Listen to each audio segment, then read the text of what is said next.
Well, hello there. It is good to see you again, and welcome back to the latest installment of Go Beyond Numbers. I am your host and moderator, Ryan Ruff. Boy, is it good to be back with you guys today. And as always, we'll have the star of our show in Mr. Tony Rose. He'll be jumping it on. We're going to be diving into a great discussion today.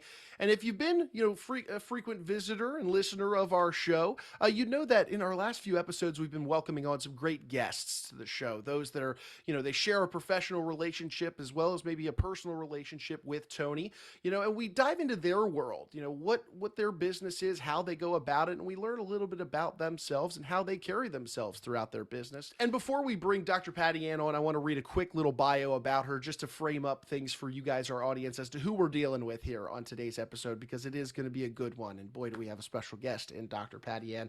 So as I mentioned, Dr. Patty Ann, she is the CEO and founder of the Relationship Toolbox, which is a training and development consulting firm which specializes in the development of emotional intelligence and other soft skills. And we're going to get into what those soft skills are today. And those soft skills that help promote really optimal performance for individuals or groups within a given organization. So as a relationship, communication, and ultimately just an emotional intelligence expert, Dr. Patty Ann understands that a company's biggest asset can be in its employees. And that's going to be a big focal point of today's discussion that I'm really excited to get into today. So with that being said, first off, let's go ahead and bring Tony on and say hi to Tony. Good to see you this morning, Tony. How are you doing? I'm great, Ryan. It's nice to see you. Absolutely. How are you? You might be listening to this, those listening in the winter, but it's a great summer day here in Los Angeles. Likewise over here on the East Coast, Tony, and I understand you recently are getting back from a little bit of time off and enjoying yourself. How did that go? I spent 14 days in Scotland. What a wonderful country. What a wonderful people. And we had loads of fun. A great place to go. I love to hear that. Love to hear that. Well, we're back. We're diving into another episode here today. Got a great guest in Dr. Patty Ann Tublin. So with that, I'm going to go ahead and throw things over to you, Tony. You can go ahead and bring Dr. Patty Ann on and get right into the discussion at hand today. Hello, Dr. Patty Ann. Hello, Tony. How are you? It is so great to see you. It's great to see you too.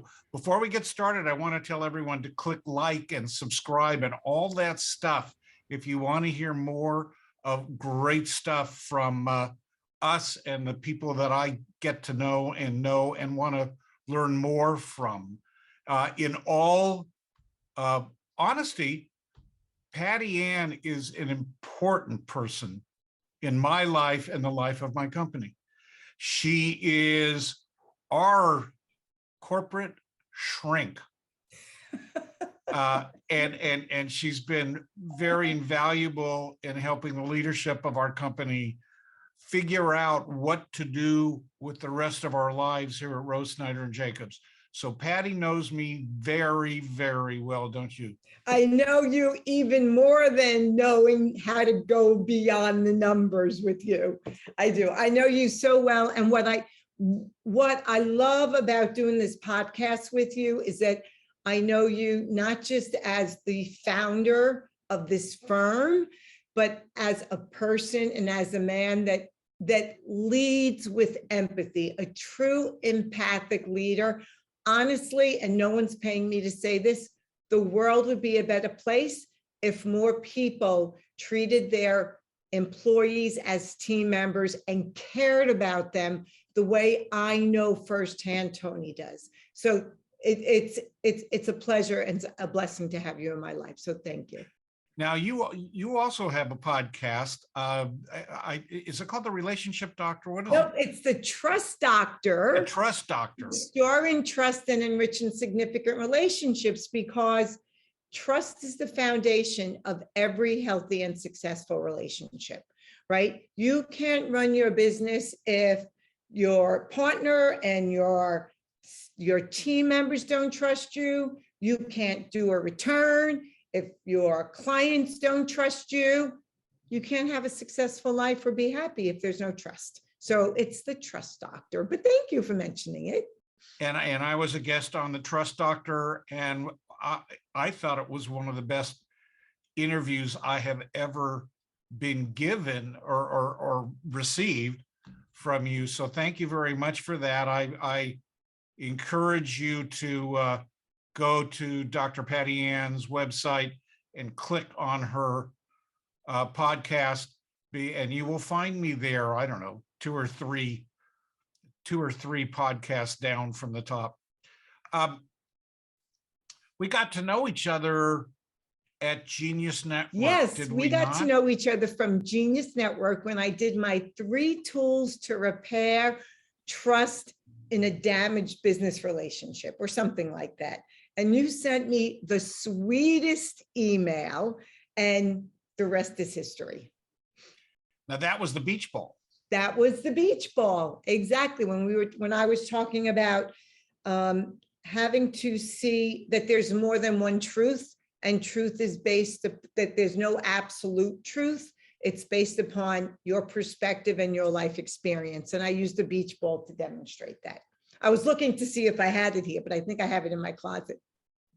I want to get back to that. But first of all, I want to know why you, as a mental health professional, clinical psychologist, would want to, yeah, you're a clinical psychologist, but as a mental health professional. Yeah, of course. Why would you want to be in a group called Genius Network? What does that do for you? Oh my gosh. Well, 2 things, and they're both of equal value. One is you are absolutely not the smartest person in the room, and it 1,000% elevates your game. I would imagine, and you're a really, really smart guy, but you must feel that way on some level too. Secondly, part of not being the smartest person in the room is that you meet the most fascinating people that are not just brilliant, but are, as you know, true givers. Like you are the ultimate giver, Tony. I know that. I know not all, because I'm sure there's so much you do that I don't know, but behind the scenes giving and volunteering that you do for Genius Recovery. And I'm sure there's other things. I know you sit on boards in California. So I love the fact that you're surrounded by brilliant people that are genuine, authentic, and really want to give back to the world. That's what I love about it. So you're learning. Oh my gosh, always learning. Well, listen, I really believe if you're not learning, you're dying. Have to always be learning. I agree with that too. It is your practice with businesses only, or tell me a little bit about your practice. Okay, so I have an interesting practice. What I do is just, I don't do traditional mental health in a long, long time. I do coaching and consulting, and I work with all relationships. So it's business relationships, business partners, co-founders, or for example, if a company's not meeting their numbers and somebody's been brought in and the business model is working and they know the business model is fine, something else is off. Inevitably, I'm brought in, and what we find is that it's the relationships that aren't working. So for example, the head of sales, and this is with a company I'm with now, they create apps. The head of sales and the head of engineering hate each other, like despise each other. That relationship permeated the company. And so what do you have? So you're creating apps and your engineers aren't talking to your salespeople. You can see this is a prescription for a disaster. So I can go in and ascertain that and then correct that. So that's part of the business work that I do. I also do work with truly going into companies and creating programs for empowering women, like real empowering women stuff, not the rah-rah, let's have a day or two seminar, everybody feels great, but then nothing changes, right? Like that sort of kind of drives me crazy. And then I'll work with romantic partners for people that are entrepreneurs. Because as you know, entrepreneurial relationships are different than other relationships. We have different challenges, different issues. It shows up differently. So I do that as well. So it's all relationship based. And the foundation is creating trust and seeing where that went awry. And that's where you have the emotional intelligence come in, the soft skills like communication. It's great. And I love it. And the work with the business partners, as far as I know, is such a niche. I don't know too many other people that do it. I'm sure there are, I don't know. But my background in psychology and social work and nursing, on top of my coaching, really positioned me to really understand human behavior, human motivation, human performance.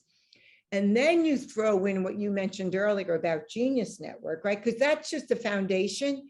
And now you get all the cutting edge technology and you throw neuroscience in. And we know that the brain and the heart, the mind and the body is connected, but now we can show how that works from a neuroscience perspective. Fascinating. I could geek out over that stuff all day long, but you know that. You love that stuff too. I love that stuff too. You're absolutely right.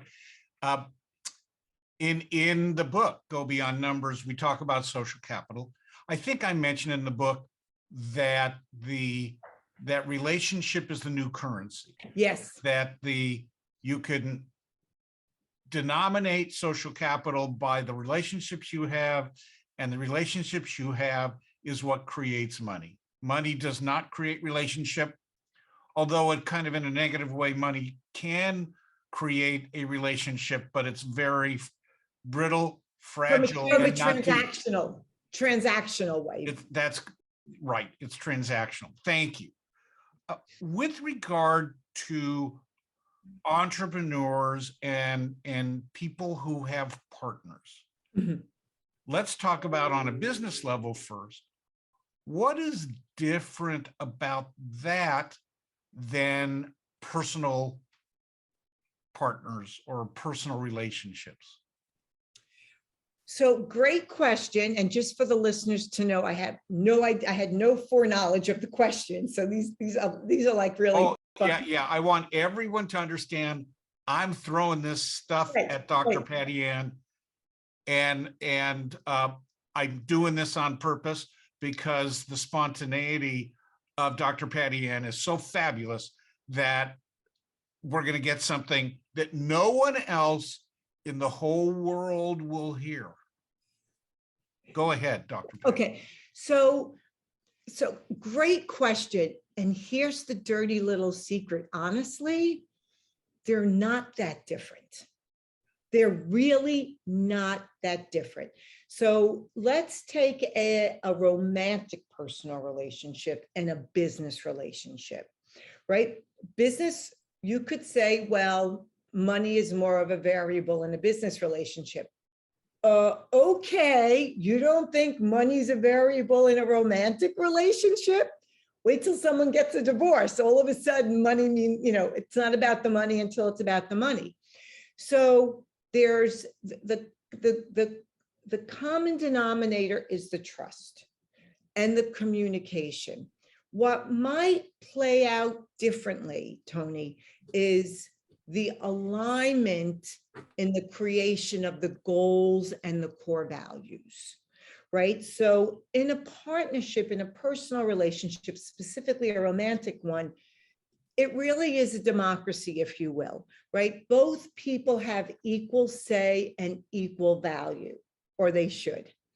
In a business partnership, in a business relationship, it's not quite that equality unless it's set up that way, but somebody might bring capital to a business partnership, somebody else might bring sweat and experience, and that has to all be worked through.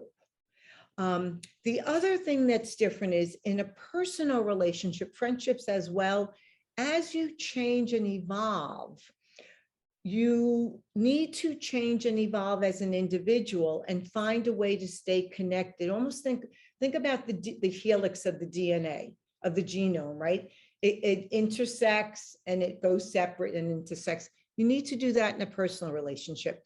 In a business relationship, you do that from the perspective of innovation. But the core values and usually the mission, the purpose usually stays the same, or it should. And if it doesn't, then there has to be a conversation. And then you might have to decide, well, this partner works for me now and it won't work going forward. Or, you know, this, we don't need this part of our business anymore because that's not where we're headed. You don't do that in your personal relationship. You're not, you know what, one of these kids isn't serving my purpose anymore, so I think I'll get rid of them. Like, it doesn't work that way. You have to struggle with that in a different way. Yes, I totally understand that. I do think that when you compare a business partnership to a marriage in some of those fundamental ways, I think that's really important. I agree that the evolution and growth of a partner, whether that's a business partner or a personal partner, can be very threatening to the partner that's not growing unless that partner is also committed to personal growth and evolution. Right, but then they would be growing. That's right. So Dan Sullivan has a concept called going against gravity, where people around you as you are growing, oftentimes, and I would say non-intentionally, behave in a way that blocks your growth in getting through that to that next level, because the relationship with those people begin to change. Don't you agree with that? Yeah. So, okay. So you just mentioned Dan Sullivan. We have to give a shout out to probably like the biggest genius on the planet. I mean, he's incredible. Yes. What happens, to take that a little bit deeper, and this is where you and I enjoy being in Genius Network, right? Because these are not people that are blocking us. These are people that are encouraging us. So what happens is when you're with the group of people, if they are not in the pursuit of growth, and it doesn't have to be the same growth that you're pursuing, but the pursuit of growth in and of itself, where they value that, they will become uncomfortable with your discomfort of pushing yourself. They will see that as threatening their status quo. So they will try to consciously and or unconsciously block that. So for example, it will be, so I'm trying to learn Spanish now, Tony. It's pretty pathetic. I'm on Duolingo. I'm trying really hard. I am really loving it, but I really suck. But it's okay. It is okay, right? So my husband's supportive of it. My kids make fun of my accent, but they're supportive of it. And I tell everybody I know, like you, I'm trying to learn Spanish. I go get ice cream and I go to the girl, por favor, uno vaso de vanilla, whatever, right? It's terrible, but I'm trying. And I'm surrounding myself with people that will support that, because they will encourage me even as I'm uncomfortable. Like I'm a little sucky. It's uncomfortable sucking, right? I like to be good at what I do and I'm not. But it's growth, and I love that. But if I was around people that would say, what do you want to learn Spanish for? Like, who needs to learn Spanish? You've lived this long without another language. Well, I do speak Brooklynese, but that's a different conversation. But what do you need Spanish for? Like, it's so hard. And I over time, I've learned to minimize or marginalize those people in my life because they stunt my growth. And it's not for somebody else to allow me to stay comfortable. I want permission from other people to be uncomfortable. And that's what the growth is all about for me. Late last week, I started watching a podcast between Dan Sullivan, Joe Polish, who, for those of you who may not know who he is, the founder of Genius Network, and Stephen Pressfield. And Stephen Pressfield is a fiction writer, wrote the story of The Legend of Bagger Vance, but also has written a number of nonfiction books, one of which is called The War of Art. And I know you know that book, Dr. Patty Ann, and that book has to do with resistance and the reason why artists fail to realize their art, and entrepreneurs as well. This book was written for entrepreneurs, and he does talk about the people around you holding you down as a form of resistance. And so I decided to pick up the book and read it again this weekend. So I'm reading it again. Do you read books again and again? I usually don't. I usually don't, and I'll tell you why. I have to live 10 lives to get everything done I want to get done. And I'm not joking. And I plan on living those 10 lives with overtime. So there's so much knowledge to absorb. There are some books I've read like more than once. For example, I read Siddhartha twice. I read Down These Mean Streets twice. There are certain books, as I hear myself say them, I'm like, there's really no rhyme or reason to it. But for the most part, I feel like I've read something at a stage in my life, it served me. And there's so much new material coming out, we can't keep up. But I do have a hack. Can I tell you my hack? What is that? Okay, so here's my hack. Because if you looked at my nightstand, I have, like 8 books on my nightstand. I had somebody move a chair this week and they're like, oh my God, we're going to knock your books down. I said, don't worry, I knock them down all the time. And so what I've done is I've gone to, and I never split the difference. I've just read twice too. So yep. Tell the truth, Great right? book. Great book. Right. What I've done is I've gone to podcasts like yours, and I will watch a podcast where the author is being interviewed about the book that he just wrote. And what I have found is that within that 45 to an hour interview, I get the main concepts of the book. By the way, for those of you that might want to read Never Split the Difference, that is author Chris Voss, who again is a Genius Network member and has really written a definitive book about negotiating and understanding how to get things done with people that might not want to have you do things. So exactly. that's a great book. And the other book that you mentioned that you're rereading now, Ben Hardy, another Genius member, he and I were just talking about that a couple of weeks ago. So when you said it, I'm like, wow, that's where there's such a connection among this group of people. It's truly amazing. And here's the other thing about growth, if I may. I know I'm digressing a little bit, Tony, but I think this is important.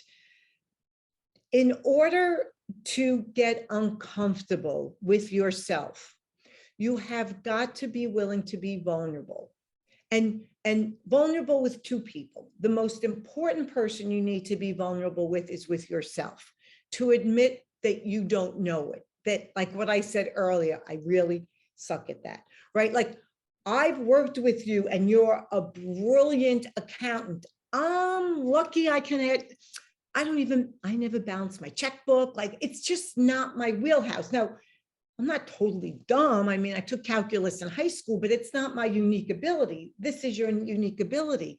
But it doesn't matter, because my unique gift is the people and the relationships, right? So we all have our unique gifts, and I'm solid and confident in that. But holy moly, there is so much I suck at, and I am not embarrassed to let everybody know, because it's okay. Like it, and it's not for people not to be a martyr, say, oh, whoa. No, I'm terrible at that. It's okay. And so to admit it to myself and to admit it to others, and what you will find, and I'll go back to my ice cream, to my Spanish example. Every time I go get ice cream, because it is my guilty pleasure, I love it. I eat it more than people would realize. I always practice my Spanish with the girls that are working. And they are so nice to me. They are so kind. They are so good.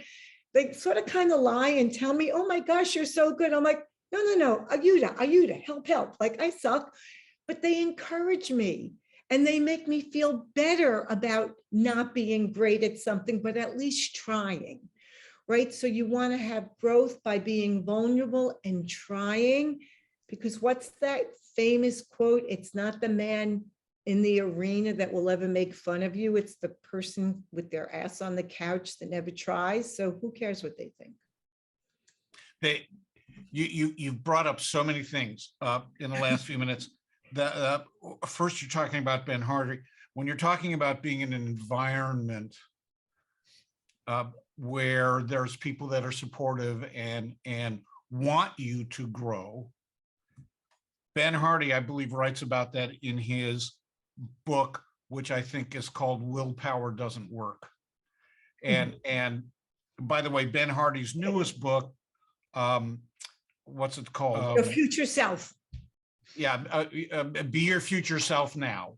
Yeah. It is maybe his best work. And I recommend anyone who wants to read a very easy to read book, pick it up.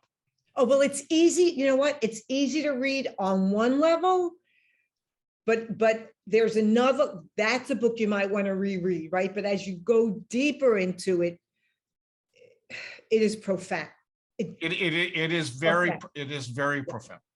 So that's number one. He also wrote another book called Personality Isn't Permanent. You choose to be who you are. So if you're, and I don't even know if I told you the story. When I was a young accountant and I started my firm, and when I was 26 years old, I was Did you have more hair then, Tony? Did I what? Did you have more hair? Yeah, absolutely. I had more hair, and I was pretty much an asshole. and I had a really bad picture of what a business owner should be, and I filled every space of that canvas. And my original partner, Mary, and I were kind of fighting, and we actually brought in an industrial psychologist, behaviorist by the name of Brad Spencer, who someday I'd love you to meet. I would love to meet him because you've spoken about him before. Yes. And Brad believed that, and his partner, Tom Shank, believed that you chose to be who you are, that you don't have to be that. So if you don't like that, don't be that. It's like that old saw about, if you want to be happy. And I changed materially. I think you'll have to ask the rest of the team members, but I realized that we have control not over what other people do to us, and I'm sure everyone listening to this has heard this, but how we react to that stuff. The other thing about being scared, and this is talked about by Stephen Pressfield in his book about resistance. Do you remember, Ryan, our discussion about the rule of shitty? Yes. And I loved the verbiage on this one, Tony. Would you care to bring us back up to speed on this? No, actually, I would like you to bring us back up to speed on that. From my takeaway, and this has been a few episodes, Tony, let alone a few weeks and months that it's been since that conversation, but I believe that the rule of shittiness was kind of the do unto you as how's that expression go? Do unto you as others. Do unto others as you would want done unto yourself. There it is. Thank you so much. This is why we have Dr. Patty Ann on to help me with this. But no, that was my biggest takeaway from it. At least it was that if you're going to be shitty, then shittiness will come back to you in another way, shape, or form. Am I close at least? No, well, you know what? That's actually a really good concept too. That's not exactly what I was thinking about in the roller shitty. That's all kind of karma. So that, which is fine. The rule of shitty has to do with the fact that you do anything new is a fact that the probability of the first time you do it, you're going to be doing it really shitty. Mm-hmm. So when I was learning after my wife passed away, and I'd never had to cook my own meal, and I was starting to cook stuff, I knew that if I had to cut a piece of meat, a roast, I needed to learn knife skills. And I fully expected to scrape my knuckles chopping and stuff like that, but I learned knife skill. And so if I would have cut my finger the first time I used the knife, under the rule of shitty, I was supposed to. Now, sometimes when you do something the first time, it turns out really great. And then oftentimes the second time you do it shitty. But so basically the rule of shitty is if you know that you're going to do something shitty, then what's stopping you from doing something new? If you know that the first time you want to have a serious talk with someone, Patty Ann, you're liable to do it shitty because you've never done it before. Should it stop you from having that conversation? Okay, so I loved everything you said, except at the end right there, when you said about doing something shitty. It's interesting. I usually associate that with the, like with the skill set of, like, you know, starting to play tennis or golf or something. But a conversation is a work in progress throughout your whole life. I'm looking at you. I feel like you set me up here. So let me answer the question you didn't ask, if I may. What stops us from doing things when we think we're not going to do it perfectly? Yes. Is our own limiting beliefs. So we tell ourselves these stories: I can, I'm not, I don't know how, not good enough, like all the negative self-talk. And then that becomes a common denominator in every area of our life. And then our brain, which is so fascinating and interesting, and that's a conversation for another day, but our brain will seek out evidence to prove truth to our own limited belief, whether it's true or not. Our brain will say, well, if we're saying it, we created the neural pathway, so now let's find evidence for that. So here's an example of that. When I was pregnant, everyone I saw on the planet was pregnant. Wherever I went, I saw a pregnant woman. And of course, there were no more pregnant women than there's always been. But I was so absorbed in being pregnant, my brain was seeking it out. Or you're thinking about buying a new car, a specific type of car. Everywhere you go, you're like, oh my gosh, that's the car I want. That's the car I want. In fact, you're the number guy.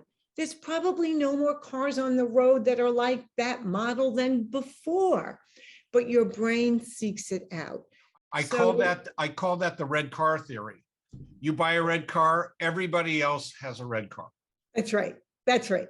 That's right. So in terms of having a conversation, not having the difficult conversation, for most people don't know how to have that. And I know you didn't ask me that, but most people don't know how to have the difficult conversation. But you can have any conversation with anyone if you come to it from a place of empathy and just trying to keep the connection. Like, I talk a lot about communication, and the main goal of communication is not to get your message across. That's the secondary goal. The main goal of all communication, first and foremost, is to create a connection. And once you know you have Stop there for a second. I love this. Repeat that, please. The main goal of all communication is to create a connection. And then once you have that connection, parenthetically, which is the prerequisite for empathy, then you can get your message across. So for example, if somebody turns on this podcast and they're driving, and then all of a sudden they get distracted by something going on the road, no matter what awesome message we might be delivering, when we no longer have their attention and they're not connected anymore, then our message falls on deaf ears. This is what happens in relationships. Somebody says something to any relationship. If you're talking to me and I'm like, I'm reading the book. And then a week later, you'll say, okay, Patty Ann, come on. We're going to go to this meeting on Friday at 9 o'clock. I'm like, what meeting? Like the meeting I told you about last week. Well, guess what? We're both right. And then we have an argument. You didn't tell me about a meeting. Yes, I did. No, you didn't. Yes. Well, you did tell me and I didn't hear it. So you're right. You told me, but we weren't connected. So I didn't hear it. And that's that lack of connection. That's why you can't watch the news today, Tony. Turn on any TV channel. I know that means I'm old because it's the TV, not your computer screaming. Screaming. See, a Freudian slip. Streaming. All they do is yell when nobody's listening to anything. So to have a conversation with somebody, even if you bundle it up like awkward, if you just say, now a good time. I need to speak to you about something. But if someone tells you it's not a good time, don't convince them otherwise. It is not a good time. Reschedule it. Well, and that actually gets to Ryan's, what I'm now going to be calling Ryan's shitty get shitty philosophy. I love it. We'll get a registered trademark on that, Tony. You'd better do it fast because I'm having Crystal from my office do a copyright on that terminology. It's a race then. Because SG instead of SOS, SGS. Yeah, but because what happens is that if you treat people shitty and you don't expect shitty, then you're fooling yourself. And we do talk about that in Social Capital. And we talk about, Brad Spencer years ago talked about collecting green stamps or blue stamps and black stamps. And that when you know what, that's dating you and me. We are dating ourselves, Ryan. You'll have to look it up. It's in the archives of history. It is in the archives of history, very old, but it'd have to be New World Encyclopedia, not the Encyclopedia Britannica. So if you're walking down the hall, now no one's walking down the hall anymore. I don't know how much time we have, Ryan. But I got all the time you need. That's great. I was not truncating this because I know you. I know we were going to have fun. If there was a hall and you're walking down and you pass someone and you don't look at their eyes and you don't smile and they say hello and you just grunt, you walk by, they're collecting a black stamp. Mm-hmm. And people collect black stamps and we'll call them blue stamps every day. If they get a big smile from someone and how are you, how was your weekend, and it's a smile and there's a connection, they collect a blue stamp. Now, a lot of times people will collect these black stamps in their bag of whatever you'd call it. And then they get home at night and their significant other says, how was your day? And then they just, why are you even asking me that? Rah, rah, rah. They dump their black stamps because you have to dump it at some point in time. Sometimes you dump it in your sleep. Sometimes you dump it to your assistant or to the people you work with or to your best friend. And Tony, if you don't dump it, you get sick. If you don't dump it, you get sick. Okay. And once you dump it, Ryan's shitty philosophy, shitty gets shitty, Right. comes back, because then there's almost never reciprocity of shitty begets kindness. Mother Teresa did that. But almost no one gives kindness back when they've been treated shitty. Well, actually, correct in theory. However, I would suggest that people with high emotional intelligence might. Right.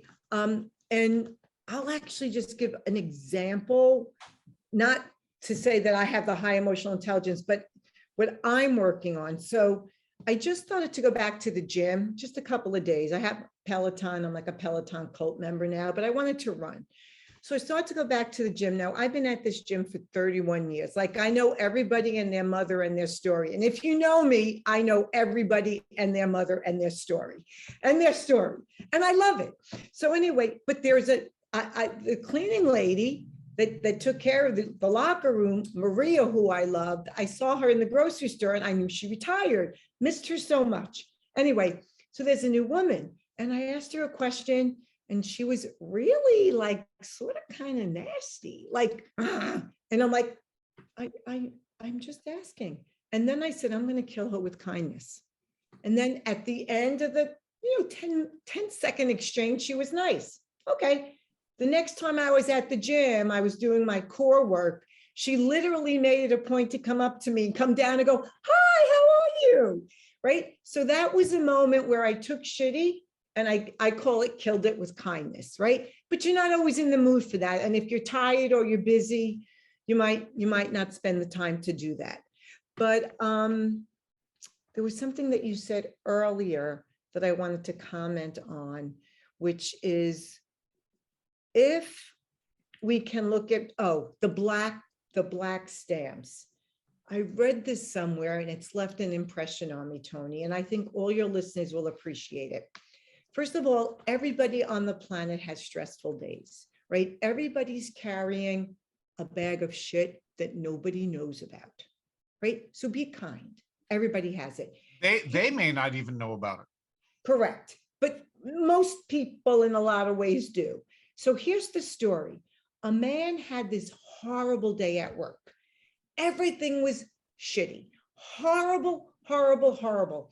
And he gets into his car and he drives home and he has a tree next to his house and he touches the tree, like kisses it, goes like that, like puts something on the tree and walks into the house. Now, this man had the worst day on the planet ever. And he walks into the house and it's like my house. The first people that run up to are the dog, right? So first the dog comes, then the kids come and your spouse comes and they say, Daddy, how was your day? He goes, it was great. How was yours? And the person with him said, how could you do that? Like, I was with you all day. I saw the horrible day you had. He goes, because my family deserves to have me to be the best father and spouse I can be. They don't deserve the shittiness from work to carry home.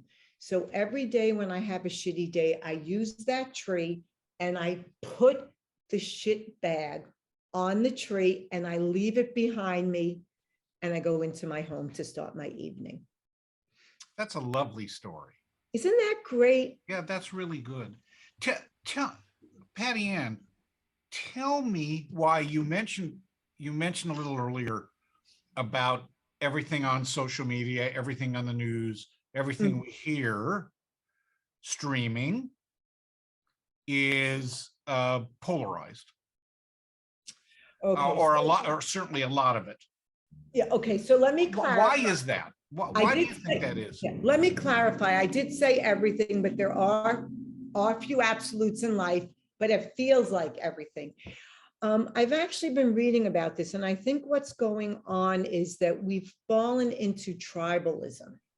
Now, I am not the expert on tribalism, but tribalism is where your tribe has to be right and the other tribe has to be wrong. So we've lost our ability to connect socially. And it's a real complicated answer, and we don't have enough time. It would be a great conversation for another day. But I think we have become so committed, and it's so important for us to be right. And our perspective, our truth is the only right truth, right? Think about, I don't want to get into trouble here, but think about religion. My God is right, your God is wrong, so I can kill you. Like, does that make any sense? Of course not. And I think you take that down. And I think social media, I do think there's always an upside and a downside to innovation, right? Like we can't live without our phones. This Zoom podcast, this is awesome, right? You're in LA, I'm in Connecticut. I know this means I'm old, but I can't get over this. Like, this is so cool. The downside to all of this technology is, I have 27,000 likes and friends on Facebook. No, I don't. If I put an ad up, I'm moving tomorrow, all my friends come help me, who's going to show up? Not my 27,000 friends on Facebook, right? So we've lost the ability to create and sustain authentic, genuine relationships. And I think it's something that we really have to look at. I think the lost art of conversation is a big part of it. And I don't want to get in trouble, but, it does seem to be that, universities are, so to me, they're about, other than learning a skill, engineering, accounting, whatever, to me, it's about critical thinking, to learn the art of critical thinking. You can only learn how to critical think if you are exposed to and engage with someone who thinks differently than you. And it goes back to empathy, right? One of the ways to increase empathy is to have a growth mindset. And so to see failures as opportunities to learn, to see how other people perceive us, to be around people that look, think, and act differently than them, and genuinely try to understand them. In the before time, not everybody went to university. Where did they learn the art of conversation? Oh, you absolutely know this at home. And if you were blessed to have women in your life, women love to communicate. Communication was, and also we did storytelling in the beginning of time. That's how tradition was passed down before we learned to write, right? The elders would tell stories. This is the value of, I don't have them yet, but I see it with my sister and friends. This is the value of grandparents and grandchildren learning from their grandparents. They are hearing stories of what once was, the lessons learned, what we did well, what we didn't do well. And then we translate that into how we can learn from that for the new and improved way of moving forward. But I am the eternal optimist. I feel like the fact that we're now recognizing that we're so divided and so polarized, just like emotional intelligence, first thing, self-awareness.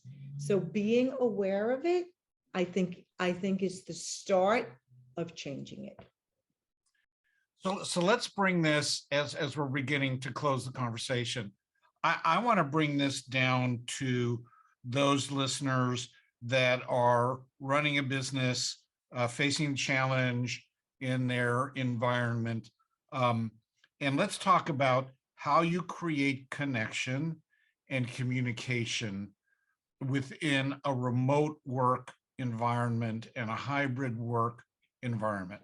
How do you have any kind of tips or hacks that can help business owners deal with the disadvantages of hybrid and remote work environments? Okay, from the law of physics, for every action, there's an equal and opposite reaction. So for every disadvantage that this work environment presents, there's an advantage. The mistake that companies are making is that they are trying to solve a new challenge with an old paradigm.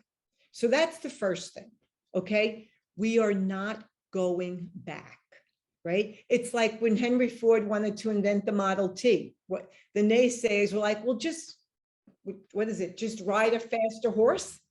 Duh, right? Kodak with the digital camera, they created it. No, we're good here. Time is moving forward and it's great, right? It's great, it's innovation. We don't want to we'd be, Fred Flintstone going to work in the dinosaur or whatever. So what creates a connection, whether it's through Zoom or in person, is the same. And by the way, sidebar, not for your firm, Tony, because I know you, but all these companies, especially the big ones, especially the ones on Wall Street, there wasn't all that much mentoring going on at work. Not as much as they say it was dog eat dog world. Now, I can learn your life story going to the bathroom with you, but that's women. But here's the common denominator. Create a connection, and you can do that by making a conscious effort to stay in touch and connect with your team members, even if it's on Zoom. And this is how you do it. This is how you do it. I'm gonna do this. Tony, let's say that you work for me, okay? Okay. I'm going to set up a Zoom call with Tony on Monday at 3 o'clock, and you're going to and the agenda is going to be open, and you're going to be like, I wonder what the boss wants. I'll think, what did I not do right? I wonder what project he's going to give me. And you'll have all these thoughts, right? Because that's the way most supervisors engage with it's work. It's functionally based on the task at hand. We get on the call and I say, hey, Tony, how's it going? You'd be like, good. Yeah, so what's new? Not much. And you'll be waiting for me to now tell you what the work agenda is. That's usually how this goes down. But if the call is just, I have to tell you, I'm a little embarrassed. I've never taken the time to really get to know you, to see how I can help you, what you're passionate about, maybe thoughts you have on making the workplace better, or any creative ideas. And you know what? I have to apologize for that. I really would like to make this a place where you feel valued. How may I do that? And the first time you do that, you'll be like, okay, what's he smoking? But if you stay consistent with that, you will have as strong a connection. Now you're smiling. I'm not sure if you're laughing or not, but no, I'm actually taking notes. Okay. I hope all of you are taking notes, because you are getting thousands of dollars of advice that's coming to you free today. So Exactly. write it down, guys. Better yet, subscribe to the podcast, because Tony has other people giving pearls of wisdom as well. Well, And if you do that, Tony, right? And you truly, and I do this with, I just did this 2 weeks ago with a firm, an attorney, a law practice with the partners.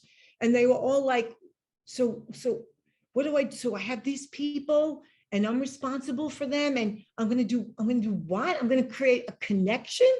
I'm going to ask them their why. And I'm like, oh my gosh, I had to remember I'm talking to attorneys. No. When I say, you're not going to ask them their why. You're going to ask them about themselves, what they care. And of course, all in an appropriate manner, right? I don't have to say that to your listeners. And then you build on that, because this is about, bring it full circle, trust. Trust is the culmination of consistent small actions over time. And actually, Tony, I know you do this. I know because you've shared with me nothing that you shouldn't, but you had an employee that maybe was going through a difficult divorce and you wanted to maybe, pull back and let them, maybe give a piece of their work to somebody else, or maybe they need some more time. That goes such a long way. People do not leave companies, they leave bosses and they leave cultures. And a firm when the culture is positive and when it's not. You do.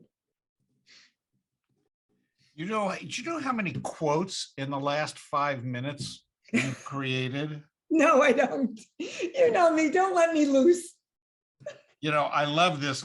People don't leave companies, they leave bosses. That's so profound. I'm sure I read that somewhere. I think we can transcribe this and write a joint book. That's really incredible. Okay. Actually, including Ryan's SGS. There you go. And so there's a company, there's a couple of companies, like the best companies to work for, the best companies for women to work for, right? And it's almost like private school. The school is as good as the teacher in the classroom, no matter how it's rated, right? So the company, it can be the best company in the world, but if your immediate supervisor is Attila the Hun, it won't matter. Yeah, of course. Two things I want to make sure we keep in mind.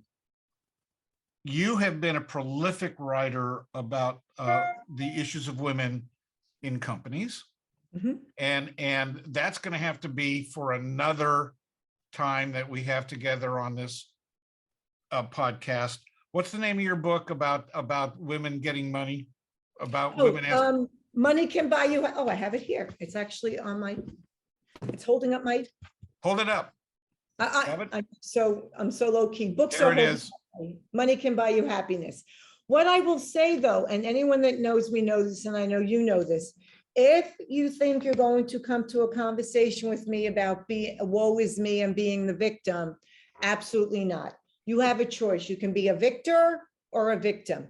If you want anything in life, including work, be aware of your obstacles, and then you are responsible for making it happen. We don't have time to wait for Sheryl Sandberg and legislation. If you want it, you have to find a way to get it, regardless of the circumstances. The only obstacles that are cemented in stone are the ones that you allow to be cemented in stone.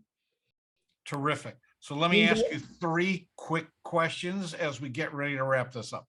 Okay. What is, in your view, the most important book to you that you have ever read? Oh, and I should know that book. Oh gosh. To me. Just what comes from your gut. The book that keeps coming to mind is a book called Shantarama. And do you know it? No. It's about 900 pages. So here's what happens in life. As your children get older, I now read and watch what they tell me to read and watch because they know me. So one of my sons, Brian, recommended it, and it takes place in India.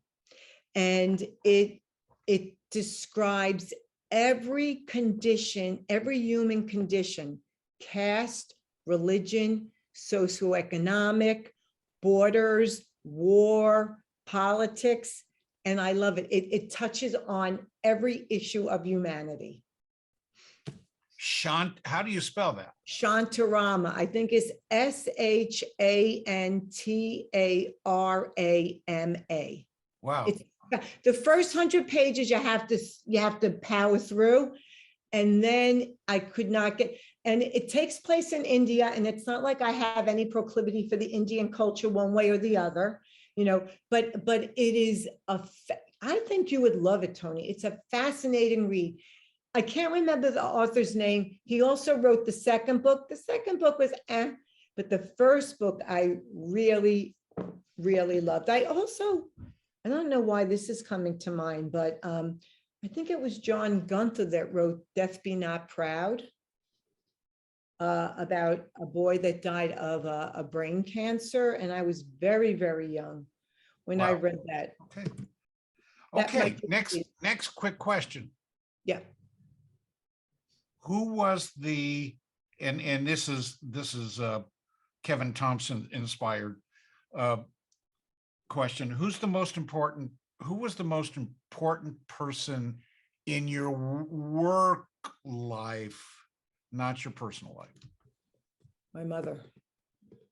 Your mother. Because my mother was widowed at 36 with 5 children and no money. She didn't even finish high school. The most brilliant woman you'd ever meet.